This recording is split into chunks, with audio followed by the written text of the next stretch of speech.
Hi, I'm Saurabh. I'm a postdoc at University of Manchester, and in this talk, I'll be talking about the neutral hydrogen intensity mapping experiment that we are doing in the post-radiation universe with MeerKAT radio telescope, and also be talking about some of the recent advancements we have made in this field. And additionally, as the theme of this conference is also some of the radio continuum imaging, I'll be discussing some of the imaging projects that we are doing with the same data that is actually intended for cosmology. So let's begin.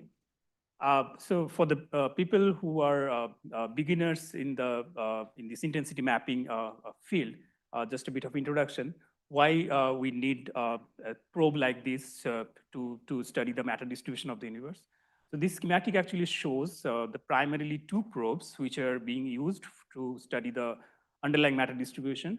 So we as an observer are at the center of this sphere, and this radius is actually a measure of the look back time.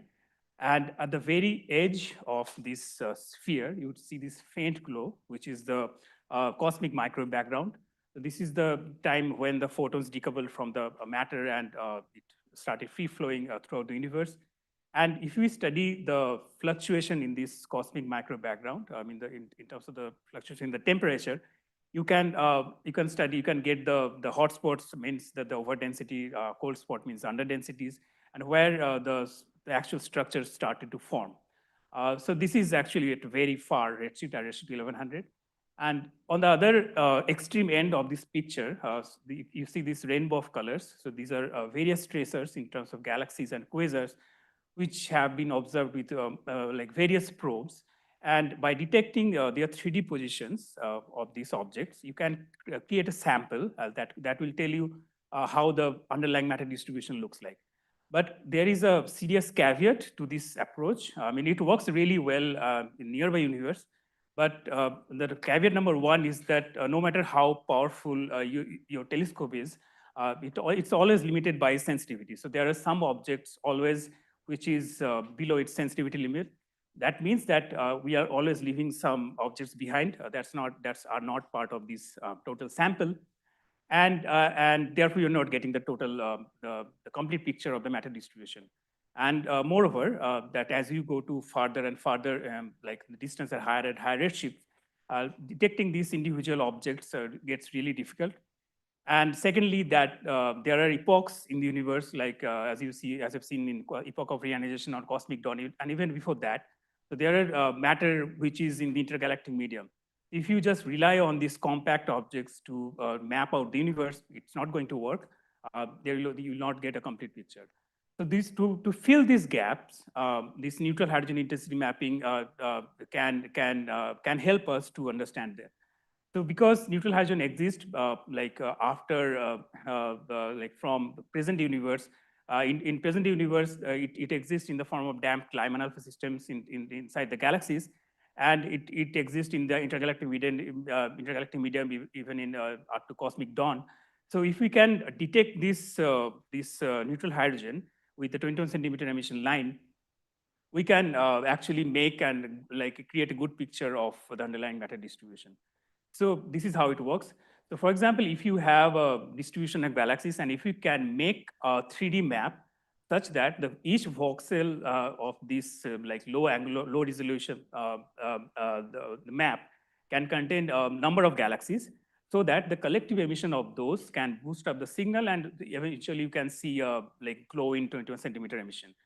And secondly, since this 21 centimeter line is spectroscopic in nature, which means that by changing the frequency of observation, you are actually probing at different and different epochs. At lower frequency means that the higher and higher redshift. So it actually, so by taking this slice, by making a map in individual slices at various redshift, you can sort of see the his evolution map and growth and structure of the universe, which we can study. To do this kind of experiment, there are like multiple telescopes which actually do this. So I'm primarily going to talk about this MeerKAT, which we're working with. The MeerKAT currently is located in South Africa. It's operated by Sourabh. And in its current configuration, there are 64 dishes, each of 13.5 meter diameter. And out of these 64, 48 antennas are within a 1 kilometer region, which means that it gives us like lots of short baselines, which increases the sensitivity at low K perpendicular modes. And the maximum baseline currently is about 8 kilometers, so that we can also make like nice images, good interferometric images.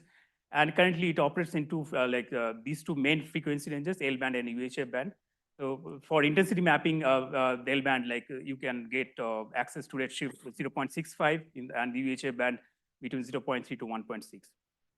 I've also put the configuration of the SKA mid. So you can see that in the SKA mid, out of 194 dishes, there will be 64 MeerKAT. They will be absorbed, and there will be additional dishes, and there will be the maximum baseline is going to be 120 kilometer, and it's going to operate in 2 bands. As you can see that SKA mid is going to be a scaled up version of MeerKAT. So whatever I'm going to present next, and whatever science that we are doing right now, can be like done with SKA mid, and this is just going to be scaled up version of the MeerKAT. But there will be added complication, of course, because as additional dishes are there will be additional challenges in terms of logistical. So the data volume will be really large, and we need like really high powerful computers to process this kind of data. So with MeerKAT, when we talk about intensity mapping, it's primarily works on 2 modes. So there are short baselines in MeerKAT, but they are not short enough so that they can detect the baryonic acoustic oscillation scales. So for that, we need a spatial observing strategy. So in this particular strategy, we use the single dish data. So by not relying on the short baseline, we can make a large map. So the sky area actually decides how low on the K values we can go. And that comes from the single dish survey. If we can make a first survey with all 64 MeerKAT dishes, and you can make a large map of the sky, we can get access to the small K modes. The associated data, because MeerKAT by design is an interferometer, so along with the single dish data, we also get the interferometric data, and the same data that can be used for usual radio continuum sciences, making nice images, which I'm going to show at the later part of my talk.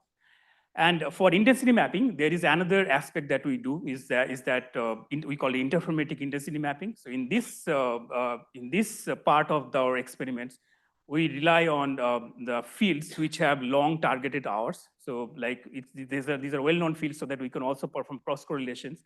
So in these fields, we use some hundreds hours of observation, long targeted, and so that we get the necessary sensitivity to detect the intensity mapping signal. In terms of scales, you can see it's plotted here. It's K perpendicular and K parallel. So K perpendicular is on the sky plane, and K parallel is along the line of sight. So as in the single dish, the lowest K perpendicular is decided by how big is the sky, like how big we can make the map, and the high upper limit of the K perpendicular is decided by the primary beam size. So you can see that we are not really going into the much high in the K value, the single dish, and there the interferometric intensity mapping actually helps. Because as we can make very high resolution images with interferometer, and we get a lot of access to those scales which single dish cannot. So by combining these 2 modes, you get an access to like a set of an array of K values, starting from the BAO to like even semi-linear to nonlinear scales. So the first part, I'm going to talk about the single dish intensity mapping for the MeerKAT survey. The MeerKAT, the idea is to do both cosmology and conventional continuum survey. So in this mode, we get both the single dish data and the interferometric data. The single dish data is used for the cosmology, the intensity mapping. The interferometric data is used for radio continuum science. And the sky coverage is chosen so that we get the multi-wavelength data, and most of the data are from DAISY, Foremost, and Euclid, so that we can perform the autocorrelation and also cross-correlation with other surveys. And recently, it's 2,500 hours of observation has been approved. over 10,000 square degree of the sky, and over a period of 5 years. So like every year, we are going to get 500 hours of observation. And currently, this is the largest project with MeerKAT right now in terms of the data, observing time. And so this approach is really unique in the sense that we do a fast scanning of the sky at a speed of 5 arc minute per second, and we dump the data for every 2 seconds. So it's really a high time resolution. And these scans are performed at constant elevation. So the antennas like just stay like this at constant elevation and just move left and right. And as the sky drifts by, you get a sky coverage, something like this. So we pick up a sky region, our target region on the sky where we want to make those survey. And by doing these constant elevation scans, once during the rising of the field and once during the setting of the field, you get this hatched pattern. And by doing this repeatedly, you get you can create nice maps. So the first detection was made with this MeerKAT survey from the single-ish maps. So this map actually shows the single-ish map with no foreground cleaning, and this is after 30 PCA modes has been removed. And so we need some transfer function also, of course, to account for the signal loss.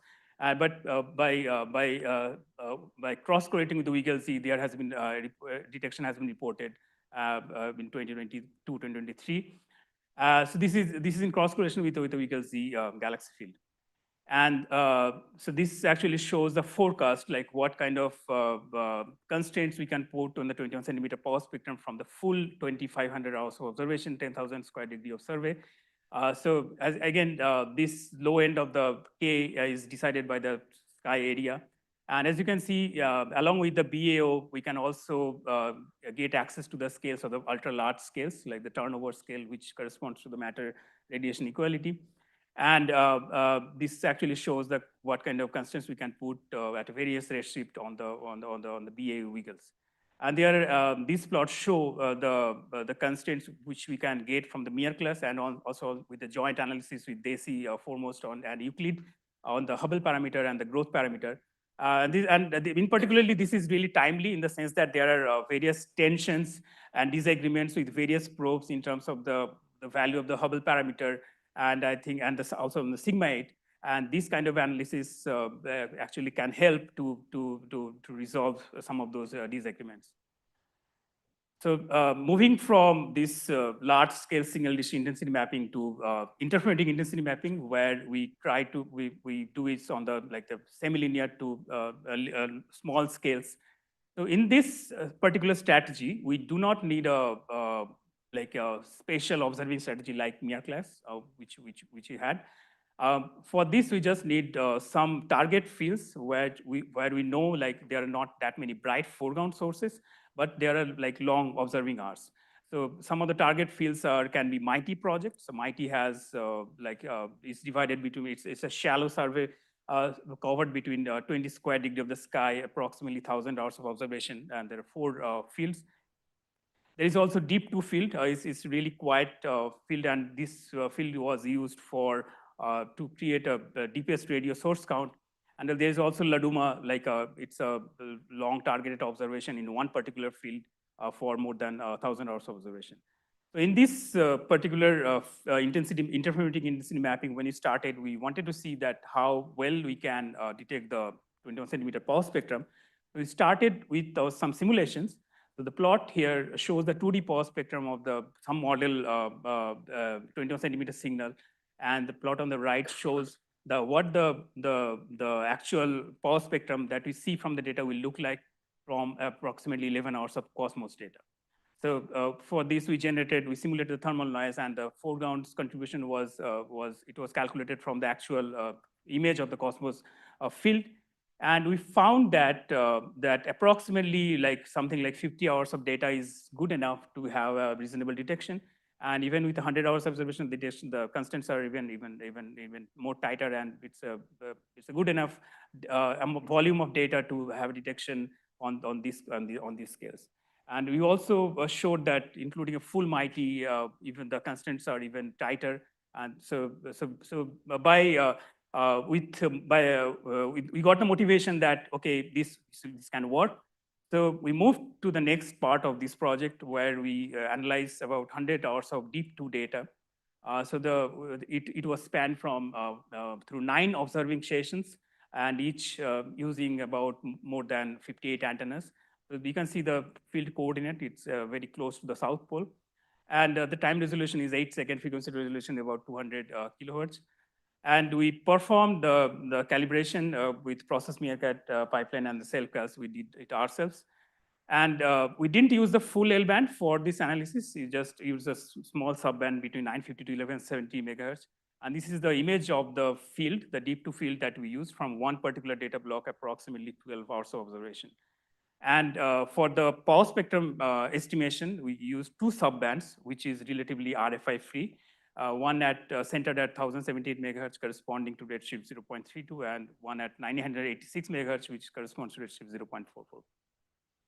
So even though the field is really like quiet in terms of there is not that many bright point sources, but there are still some surprises along the way in terms of the low-level broadband RFI. So these are the RFIs which we do not detect at the beginning of our processing of our data.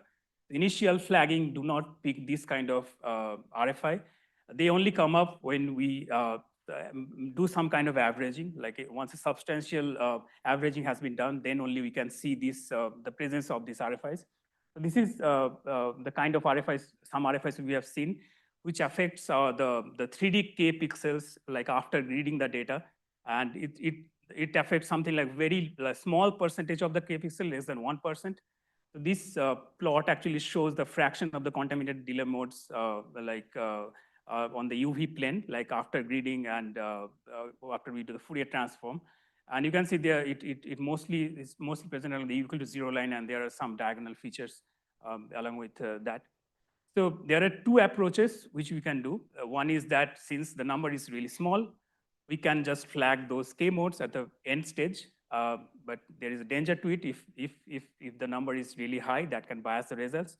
But if the number is small and if we can show it through simulations that there is not significant bias, that's fine. The another approach is that we come up with an algorithm that can detect these systematics at the baseline level at the very beginning, which then it can be used as any other radio processing pipeline or RFI detection algorithm. And then we do not flag any more data in the end stage. We have both now. So in the beginning, when we put out the paper, we only put the results with the first techniques. Now we have another technique which detects these RFIs at the baseline level. So this is an example. So this is an one affected antenna pair, and you see the delay power spectrum for that particular antenna pair for 1/8-second time resolution. And as you can see, the center is the foreground contribution. You see this high peak. And the higher delay modes primarily contributes to noise. I have also put the Stokes V power spectrum just to show like how the noise looks like. But if this same antenna pair is averaged multiple times successively for all 8 seconds within a 15-minute time window, the thermal noise drops down, and you see a smaller peak just beside the foreground mode at the 0th delay mode. And so this denotes the contaminations. So we perform this filtering for each scan, and if we find that for any antenna pair, we find these kind of peaks at higher delay modes above the foreground boundary, we just flag those baselines for that particular scan. And this result on the right column shows after this baseline level flagging what the situation looks like. As you can see, we can clean up most of the mess created by this RFI. But there is still some residual left along E equal to 0. So for the final power spectrum estimation, what you can do is just mask this E equal to 0 line or equal to 0 patch and just make our measurements.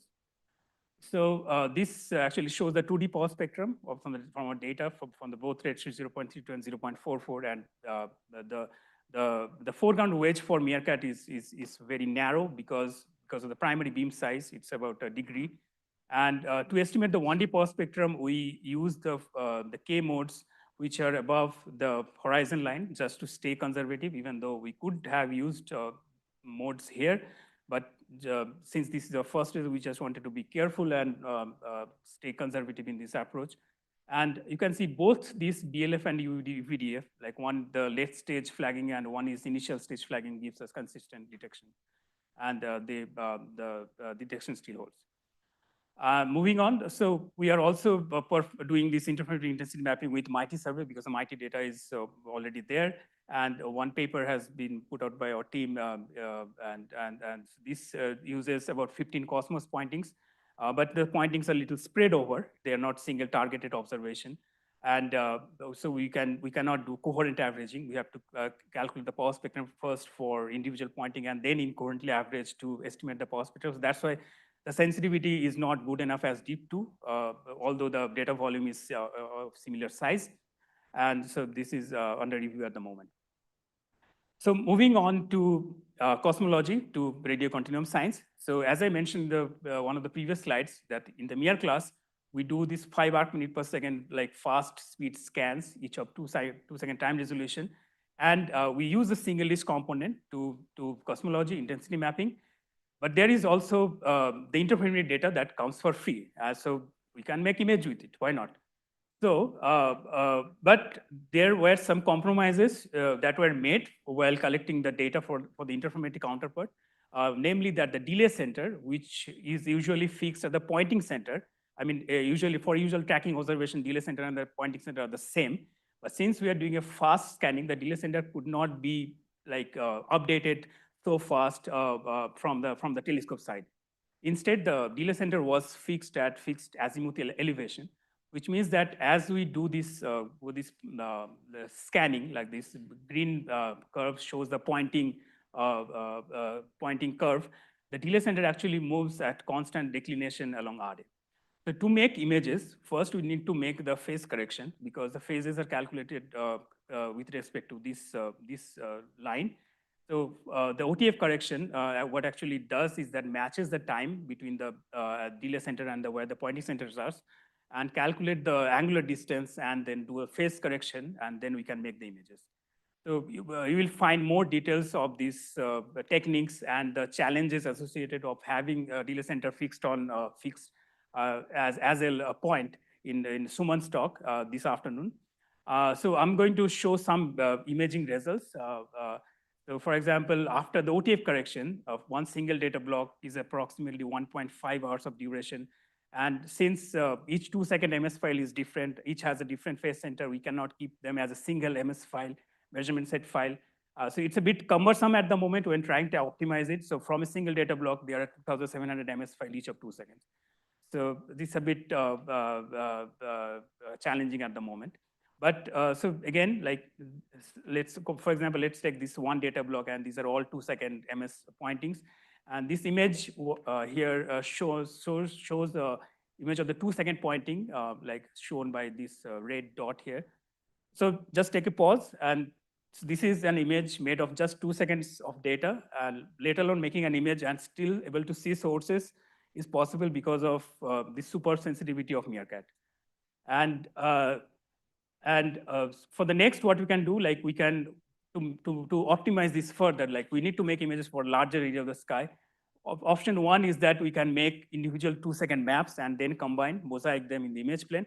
But that's like really challenging because they are like, we have huge number of MS files, measurement set files. So it's really challenging to make individual images and then mosaic in the image plane. Instead, what we do is that use the DD facet pipelines. In the DD facet pipeline, we combine the visibilities in the visibility plane, the data in the visibility plane from individual pointings, and make a larger image. So this image actually shows the image that has been made by combining all the pointings that's been in this black square right at the center. And these blue dots are actually the pointing centers, like all these pointings, which have been combined to make this larger image. You can see the difference in the noise also, like noise has dropped down because we are combining a number of data blocks. So in this avenue of our work, there are 3 papers that is currently in preparation. So one paper is the OTF methodology, and there are 2 data release papers which we are currently working on. One is on the L-band data release and the U-shape band. And both of these data release paper will use 8 blocks and approximately 12 hours observation. So it's a small subset of data from approved 2,500 hours observation. So in the next, I'm going to give some glimpse of the results from the UHF data release that we, oops, sorry. This is going to use the DESI field, like we are using 8 blocks of 4 are rising and 4 are settings. And the data products that will be releasing continuum maps, the RMS would be in the range of 35 to 60, depending on the coverage. And we'll be releasing 9 subband images, source catalogs, and these are the science goals that we're targeting at the moment. And we cannot make the image of the full sky like one go, so we are making images in smaller tiles. Total number of tiles are 89, each of 3 degree by 3 degree size. So we are anticipating 100,000 sources from this 800 square degree of sky area. And this is a comparison of our image from the MeerKAT and the one from the RACS from ASCAP, which also is the most recent survey in this frequency range on the same sky coverage. As you can see, there is a like improvement in the noise with the RMS. Like with the MeerKAT, there is a factor of 6, and even we are detecting more number of sources compared to RACS. So in terms of the fluxes, like this plot shows the MeerKAT fluxes with RACS low first and the NVSs. As you can see, I mean, it matches really well. So the frequencies are a little different. So it has been scaled down to 60 megahertz with the spectral index, and the fluxes are well within the limits. And this is the astrometric comparison between MeerKAT, RACS low first, and the NVSs. So this shows the positional offset from the sources. Only the isolated sources are taken here. And these lines, the horizontal and the vertical lines, are half pixels in our images of size, of the same size. You can see most of the errors are within 1 pixel, which is quite acceptable. So this gallery shows some of the spatial sources that we have seen in our images. One from this is a galaxy merger and some AGNs, and this on the bottom right is a spiral galaxy face-on view. So, and some polarization early results we have working on to make the polarization work as well, and we are getting there. We're getting some early results, but we still need to do some detailed testing on how this works. So with this, I put up the summary slide. So MeerKAT is the only telescope right now which can leverage both single dish and interferometric data to do both intensity mapping and radio continuum science. We have made the first detection of in the autocorrelation, the MeerKAT interferometer, the intensity mapping signal. And MeerKAT offers both intensity mapping and interferometric imaging, and it's really great, important because as we know that the 21 centimeter cosmology is really difficult. Even if you have a huge volume of data, there are some challenges.